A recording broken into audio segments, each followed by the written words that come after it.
Nakonec je potřeba 2 hrnky. Jeden, co bude chytat, já to přihnu, a v druhém ona bude míchat. To stačí takový vandlíček. Do toho to bude chytat. No a větší hrnec trošku nebude míchat. Jestli máte větší, jo? Trošku soli. Soli dáme nebo? Soli trochu. Tak. Připravit. Se jede. Bluzu. Toto je pro mistra, to je mistrovská, že? Na výrobky. Má tam i nějakou vědičku? Nemá. Tak jdete přijet, nebo já? Ho musím podliknout. Tak a nůž, pojď, nůž. No mi ho zatáhne sem dál. Tak, dobrý.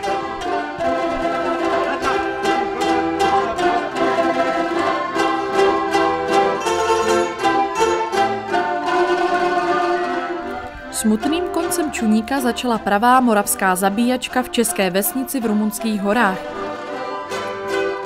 Pokud vám to nedává smysl, tak na úvod můžeme prozradit, že do kopců nad Dunajem se vydali zástupci obcí mikroregionu Porta, aby pohanským obětním rituálem známým také jako zabíjačka stvrdili přátelství s obyvateli obce Svatá Helena, která se spolu s dalšími českými vesnicemi nachází v Rumunsku v nejjižnějších výběžcích Karpat.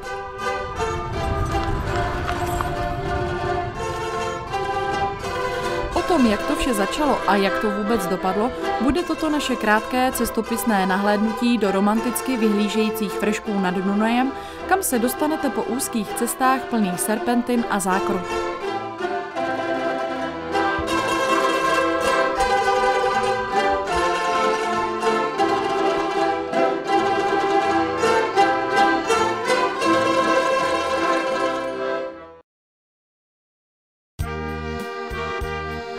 Na začátek trocha zeměpisu a historie, protože o českých obcích v rumunském Banátu toho bylo napsáno a natočeno velmi mnoho, tak budeme opravdu velmi struční.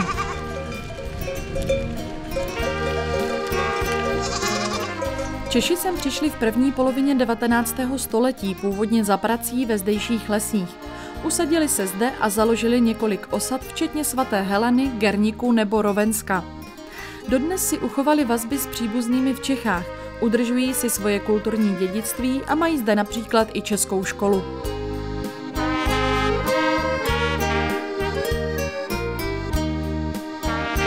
Některé cestovky uvádějí, že se v Banátu vrátíte o 100 let zpátky, ovšem středověkou romantiku zde nehledejte. Hlavní rozdíl je v tom, že zatímco náš venkov brázdí škodovky všeho stáří, zde vládnou dáčie. Lidé si zde často drží doma kromě prasat i nějakou tu kravku a pokud zrovna nemají traktůrek, tak pole obdělávají koňmo.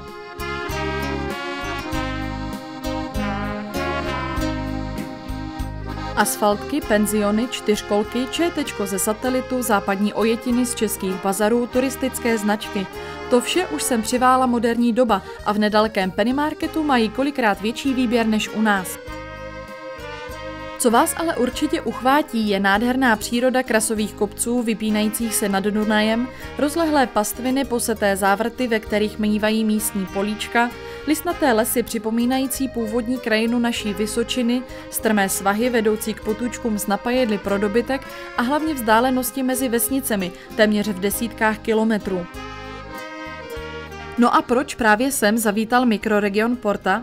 Vše započalo v roce 2006, kdy organizace Člověk v tísni pozvala do rumunského Banátu zastupitele z Jihomoravského kraje, aby zde předali své zkušenosti před vstupem Rumunska do Evropské unie.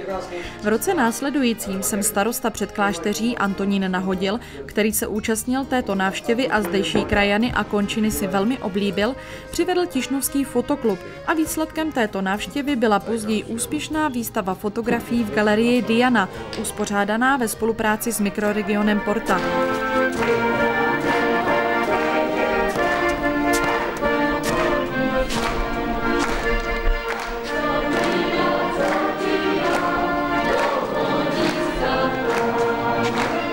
Na vernisáž výstavy byl pozván celý autobus rumunských krajanů a tak teď bylo zase na nás jim návštěvu oplatit, a to i se zabíjačkou. Prase samozřejmě nejelo autobusem z Předklášteří, ale místní ho koupili na rumunském trhu.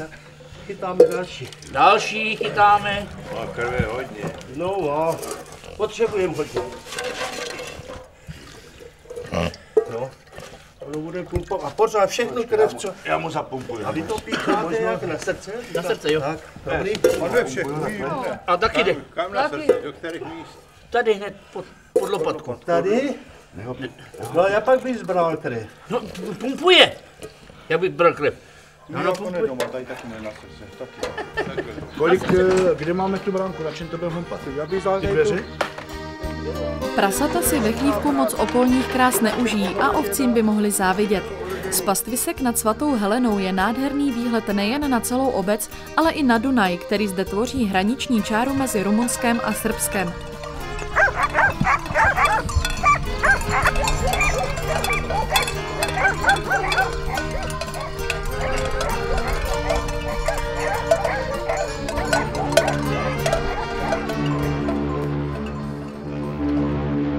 Může ještě raz loďou přejet i na druhou stranu, nebo? Ne, oni nejsou v Evropské unii. Oni nejsou vlastně v Unii, jasný. Oni mají takový těch glisedách, s tomu řeknete, bílé lodě, takový ta hlídka. Ty jezdí po vodě, za chvíli tady prolít nemožná. A tady rumunsky nejsou? Ne. A dá se tam v červenci koupat tady dole? Jo. Je to teplý? Je to teplý? To je plný, tady se koupají. Jo, no ta voda má 18 stupňů, tady To má. má ještě víc potom. Tady se může doholený pěšky taky. Není to podobně, ale to není tak do kopce jako tady, je to trošku. Není to do kopce hrné.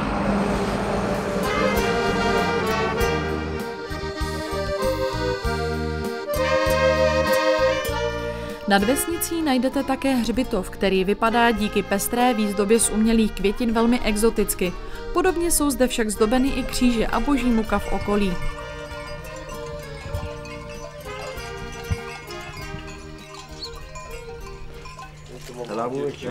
Ale udělej tady ještě víc trošku. Já to dělám takhle po třech. Opatrně. Ať. Tam tu krev. No někde, Aby jsme ji vypili. aby jsme ji měli. To je vařící, tak. Ty a oni mají na jednu kotlinu. Pojď. No, vidím. Oni se spečou, jo, ty chlupy někdo nepoužívá. Tady tu smolu nebo kalafunu.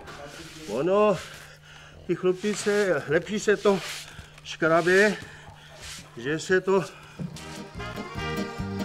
Kravky, ovce, čuníky, jednoho v zápětí i ochutnáme, jsme už viděli a běžně se s nimi potkáte i na pastvinách u nás. Ale pro krajinu v okolí svaté Heleny jsou typická i velká stáda koz, se kterými se můžete srazit klidně i na ulici, když je ženou na pastvu.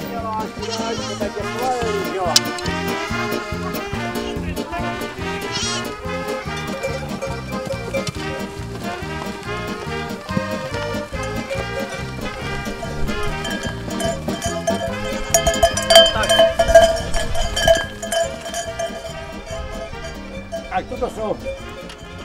Jdeme si hůlku a jdem. No helejte, pasem a děláme sýr. Sýr z toho děláme z mlíka. Kdybyste chtěli sýr od koz, tam máme kafličky, černý a jelení tam na facádě. Na Čuba, na! Ursa, na! Na Čuba, na! Pojď sem, na! Ajda, na! Na!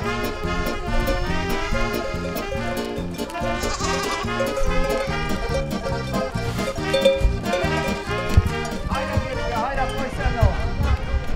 No, tady si poudám všichama. Špárkranti, oni ostali vzadu, hele. Utíkej, ostali vzadu, tak se mějte. Kozy mají, že taky to společně pasou. Že třeba dají se, já vím, 4-5 rodin dohromady a každý kolik má kost, tak pak se to třeba to mlíko změří. Třeba to se dělá třeba 1. května nebo od 1. do 10. května. A kolik litrů mlíka, tolik nich pást.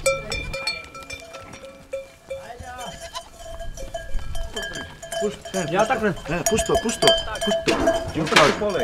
Takhle mě to přidaš, takhle. Takhle. A já budu polivat tu špičku. Tak špičku. Jinak jak ti naliju vařicí vodu na ruky, tak To nevadí. tak se smíchy Smíchy lehce přeholíme. A potom, no, Lehinka. když ho pověsíme na to, tak potom pěkně To umyjeme. to taky takhle děláme, že umíješ takhle na bránce. No, vy nemáte, my máme věšák. Já vím, my to taky potom pověsíme. A rumí ho zase do slámy a opár. Potom zase to umyju a Studenou vodu máme. máme. Dobrý práce, ne? Dobrý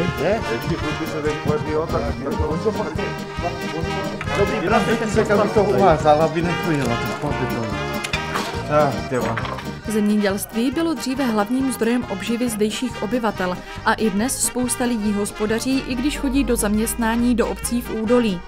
Začalo to už v 60. letech, kdy byl nedaleko otevřený velký důl na Měď, kde mnoho z nich pracovalo. Ten je už ale několik let mimo provoz.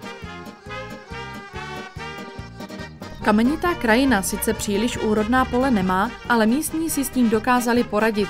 Podle pořekadla dolík tolik, rovno hovno, umístili svá políčka do krasových závrtů rozesetých po celém okolí. Napoj! Napoj! No to nemá nic, já jsem rád, že jedna musí napřed. Jak nejde ani jedna napřed, tak stojí furt. A když se v letě, když je hit, jako velký horko, tak ne, pak z hory nic. Takhle hůl a tady uvázaný řemínek bič. Jenom ji šlohnout. A z hory, když ona je odstříhaná, napálíte z hory, to bolí.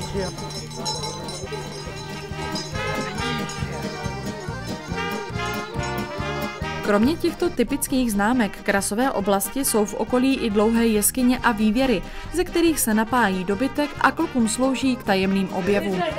Perfektní. Akorát země jako činát. Máme jich tak víc. Já nevím, já jsem nebyl v druhé, jenom tady jsem byl. Tak asi kilometr jsme tam byli s klukama. Jsme měli boty a šli jsme tam po vodě.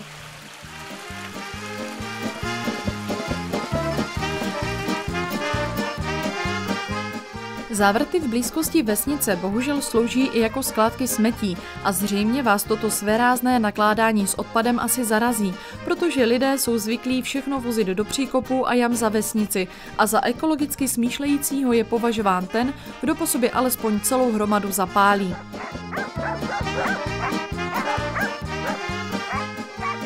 Mimochodem, oheň zde funguje i jako běžný prostředek, jak se zbavit staré trávy na pastvinách, klidně o rozloze několika hektarů.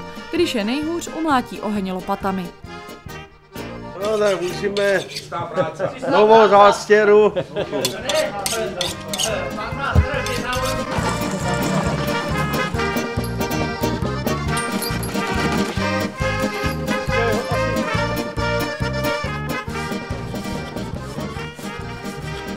Toto má hodně štětiny.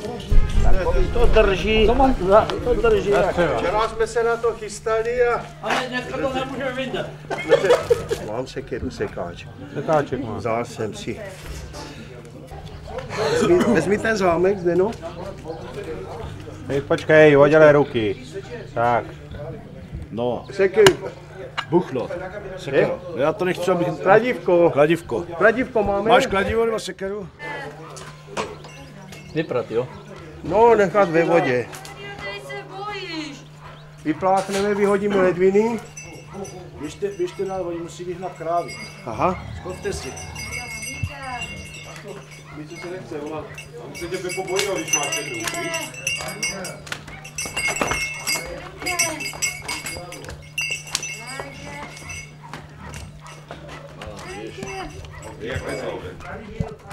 Jo, máme patáka.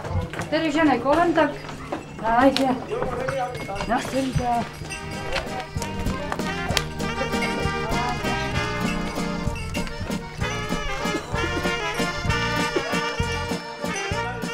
Kdybychom měli vybrat jediný zvuk, který by charakterizoval zdejší život, určitě by to byla uchu lahodící směsice kravských zvonců.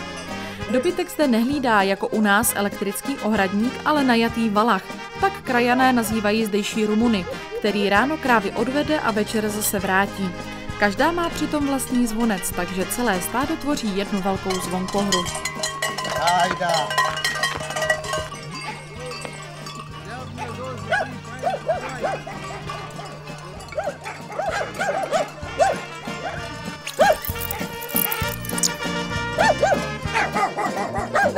Oni mají třeba zvonec, má cymbál a oni podle toho zvonce, podle toho cymbálu potom dohromady, jo? Dojde sama domů. Večer, jo. Ona jde kuň taky.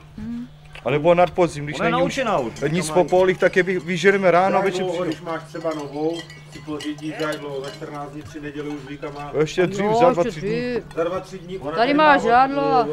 Horší jsou některý, víš, chlapi, který se ožerou a ty nevědí. Tě to trvá hodně dlouho, než se naučí ho chodit. Jo, ty nevědí. Ty potom musím hledat. A ty pak netrefěj domů.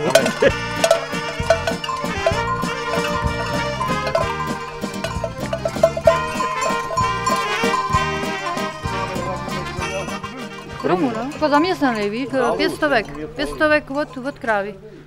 Na měsíc? Jo, měsíčně. Kolik? 50 linovej. Na měsíc. 500, jo, my to říkáme furt na starý. A kolik to je na naše? 150. Ten 50 kiláků udělá za den. Za den to je málo, 50. Asi nevíte. On za každou krávu. 50 kiláků udělá za den. Ale on za každou krávou lítá.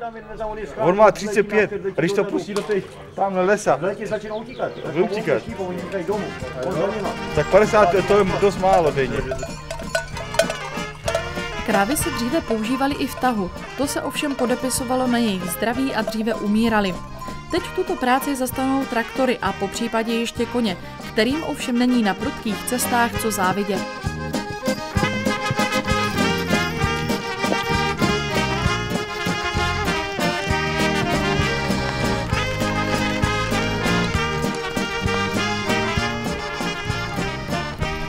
Tyto záběry pocházejí už z Gerníku, další české obce asi 15 kilometrů od svaté Heleny.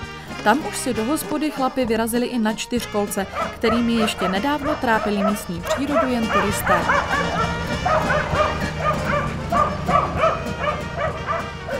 Když už zmiňujeme technické vymoženosti, tak jeden velký rozdíl mezi českou vesnicí a vesnicí v Banátu přece ještě je. Nikde jsme nepotkali ani jeden vlastnoručně vyrobený traktůrek nebo frésku, které má u nás prakticky každý hospodář složený z motocyklu, staré škodovky nebo bůh ví čeho ještě. Tady si troufli maximálně na nějaké úpravy sériových strojů.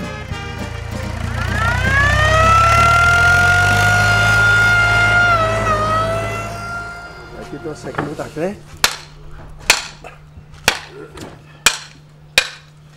Tak. A bez co to jde. Pane mistře, rychle a dobře. A bystře. Jak často? To je dá do polivky, to je vaří polivka z ní. Hovar, ne?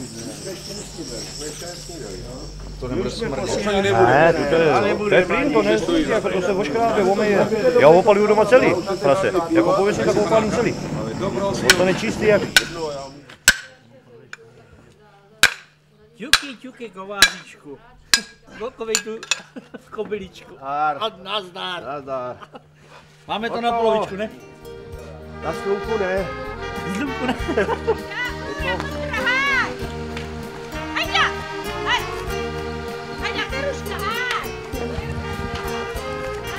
Když už jsme zmínili Gerník, na chvíli v něm zůstaneme. Je to totiž největší ze 6 českých vesnic v rumunském Banátu a jako jediná z nich má i vlastní obecní úřad, pod který spadá i sousední rumunská vesnice. Svatá Helena naopak patří pod správu rumunské obce Koroníny u břehu Dunaje.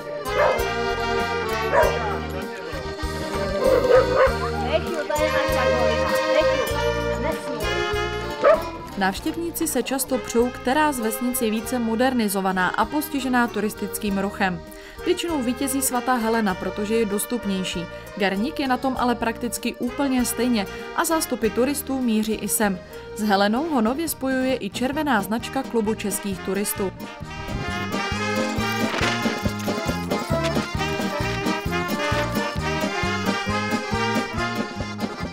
Hlavní atrakcí Gerniku jsou 4 kilometry východně od obce vzdálené vodní mlýnky v údolí u Petra. 5 roubených mlýnků v kaskádě nad sebou stále slouží ke mletí mouky a o každý se stará společně několik místních rodin. Mlecí kámen je přímo spojen s malou horizontální turbínou poháněnou vyvěrající bystřinou.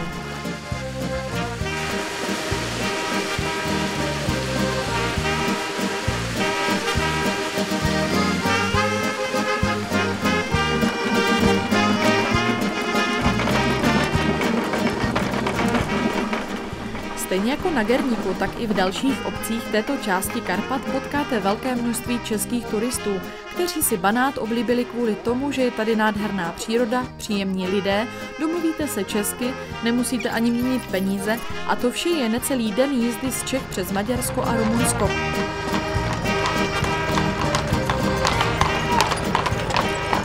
To, že před spoustou domů stojí auta s českými značkami, ale neznamená, že jsou tu turisté.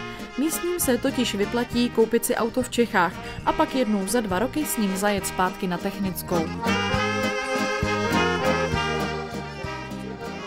To se tvaří, tady to střevové sádlo a používá se do těch jelík, jo? Pomele se potom a dá se jako ovárky vyprat pěkně a nevazit. 5 cibulí do polívky a do toho a 2 syrový do jitrnic. Jo, to na pomletí. Jo. No, to ale potřebujeme. Taky mám volopat. Půlku. Volopete všechno. Tak na zdraví, ne? Na zdraví. Ale my jsme si včera říkali, že dneska to dokončíme. No jistě. A po nás potopa. No. Jo, ne, dneska ne už, včera na prohibici. Pijte, chlapi, to už neplatí.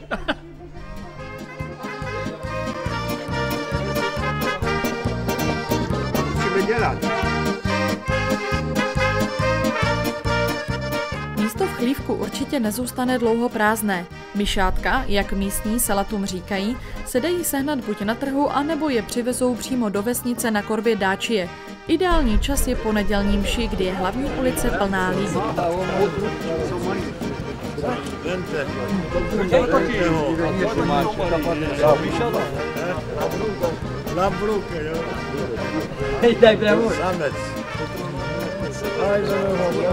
Po nedělní mši, kam se za chvíli také podíváme, se ve Svaté Heleně naplní místní obchod, který funguje i jako nálevna.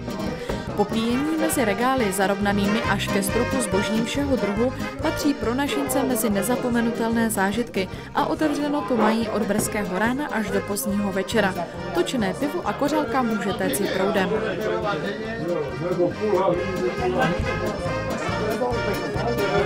No, ale upeku nebo upeku? No, upeku nebo upeku?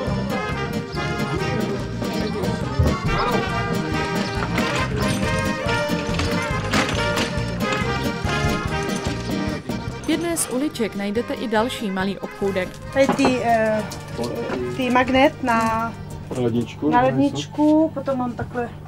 Ne, tady je Svatá Helena. Talíčky taky ne.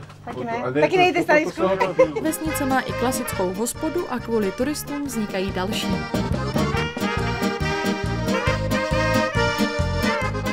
Dá se říct, že to šlo velice dobře. Spolupráce trvá, jsou vynikající, mají trošku mají jiný způsob jako výroby. Nedělají tlačenku, jo? Neznají tlačenku, jako oni všechno maso, který je tlačenkový, pomelo a dají to jako do střev, ale ne jsou to i trnice, ale jsou to tlačenka, jo, u nich. Tady polecka. My děláme jenom bílou. Černou neděláme.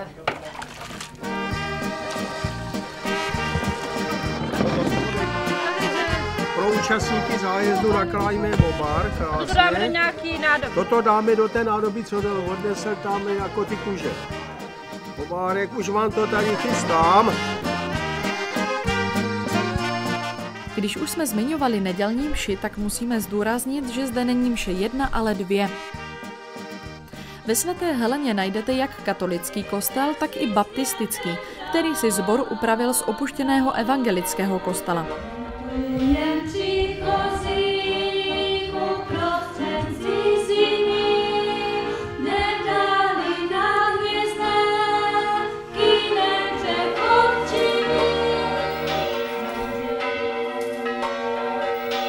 Katolická mše byla zajímavá, protože rumunský farář kázal v rumunštině, lidé mu odpovídali česky a čtení písma bylo v češtině.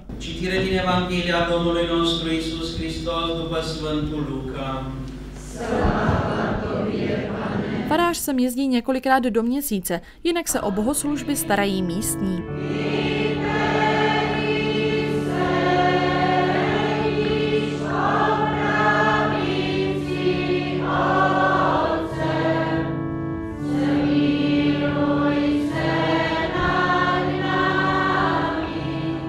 Mnohem exotičtěji ovšem působí baptistická mše prokládaná zpěvem a hudbou. Sbor mandolín při jednotě baptistů pod vedením pana Mocka jste mohli slyšet i na vernisáži v Tišnově v galerii Diana.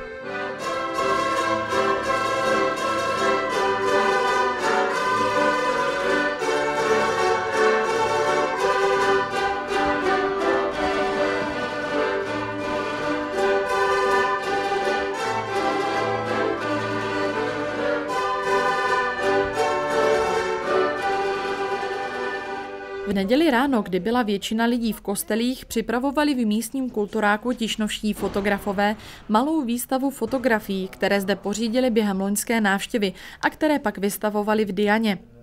Přivést fotografie do místa jejich vzniku byl jedním z důvodů této jarní výpravy. Další, mnohem lákavější a voňavější záminkou byla zabíjačka, na které se sešli lidé z Tišnovska, Svaté Heleny a Gerníku.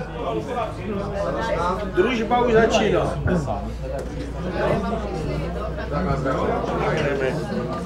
Jdeme, pozbíráme zbytky a jdeme na jitrnice.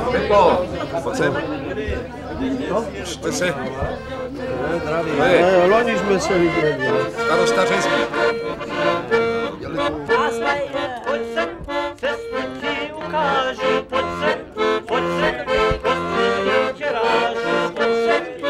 sem, velká je touha má, prvně ti namlátím, pak půjdu spát. Co? Mám střeva, ne, já mám svoje, dovezl jsem. Já jsem si dovezl vyšlemovaný. Česnek máme nachystané, koření máme, akorát více, co bych potřeboval bych namočit třeba půl chleba do polívky. No, nesolila bych to, nepepřila bych to. No, tak vidíte, seš u posledního toho. U posledního soudu. Poslední inštance, a my potřebujeme to na někoho svět, když to bude špatný. Když to bude špatný, můžeš za to ty. Znamená, že to bude dobrý pro ženský, je to doslaný.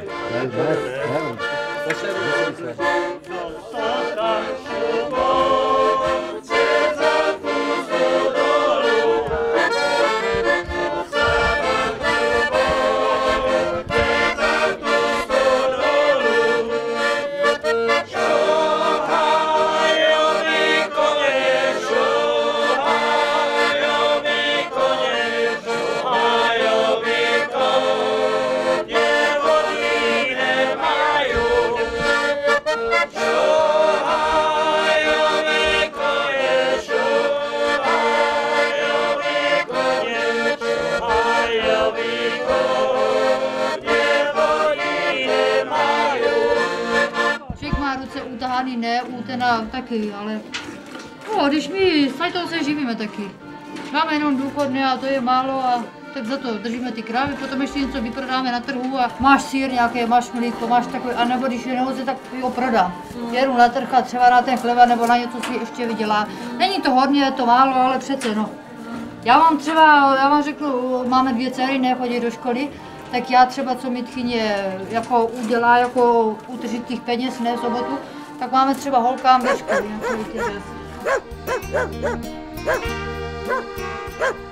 Já to ráda dělám jako ty krávy. Já říkám, že bez krav na vesnici bych nemohla žít.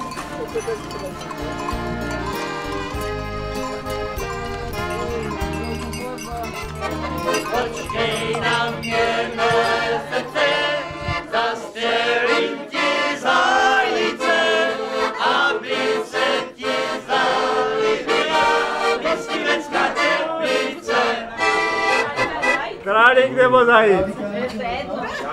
velký rozdíl. Zabíjačkové hody teď musí logicky uzavřít naše krátké nahlédnutí do kopců rumunského Banátu, které začalo vyvedením pašíka z chlívku. Franto, to už nemáš paměť, že potřebuješ knihu? No ne, paměť máma neumí slova. Já tak ty nemáš, to tam přinesu.